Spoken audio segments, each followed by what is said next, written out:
Cricket circuit में ये बहुत तेज खबर है कि जय शाह जो मौजूदा जनरल सेक्रेटरी हैं बीसीसीआई के, वो आईसीसी के चेयरमैन बनने वाले हैं। ग्रेग बैकले ने जैसे जो न्यूजीलैंड के जो हैं वो चेयरमैन, उन्होंने जैसे ही कहा कि वो तीसरे टर्म के लिए चुनाव नहीं लड़ेंगे।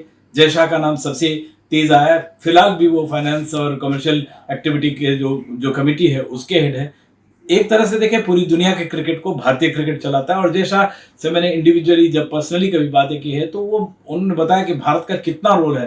कई जो देशों के जो क्रिकेट है, वहाँ पे आयरलैंड हो, वेस्ट इंडीज हो, वहाँ कई टीमों के साथ भारतीय टीम इसलिए भी मैच खेलती है कि वहाँ की क्रिकेट चलती रह सके।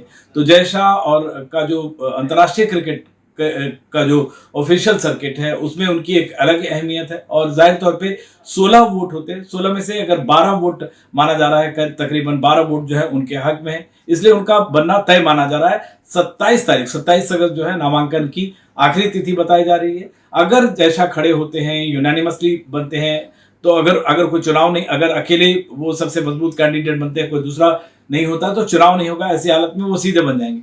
लेकिन अगर चुनाव होता भी है तो 16 में से 12 वोट उनके तरफ कहे जा रहे हैं। तो जाहिर तौर पे जय शाह का अगर वो चुनाव लड़ते हैं तो उनका अध्यक्ष बनना, जो चेयरमैन बनना, वो तय माना जा रहा है। इससे पहले भी एन श्रीनिवासन, शशांक मनोहर जैसे भारतीय जो हैं एडमिनिस्ट्रेटर, वो आईसीसी में रह चुके हैं और उन्होंने आईसीसी में काफी बदलाव किया है। एन श्रीनिवासन ने भारतीय जो पक्ष है, भारतीय, क्योंकि सबसे ज्यादा पैसा भारत की ओर से जाता है तो उसको मजबूती से रखा। शशांक मनोहर ने बहुत सारी बदलाव लाए और अब जय शाह के सामने पूरी दुनिया को क्रिकेट के चलाने की जिम्मेदारी उनके सामने आ सकती है। और अगर वो बनना चाहते हैं, एक सवाल जरूर खड़ा होता है कि बीसीसीआई में उनका कौन रोल लेगा कम से कम अगले साल के लिए। और उसमें जाहिर तौर पे राजीव शुक्ला और आशीष शेलार जो बीजेपी के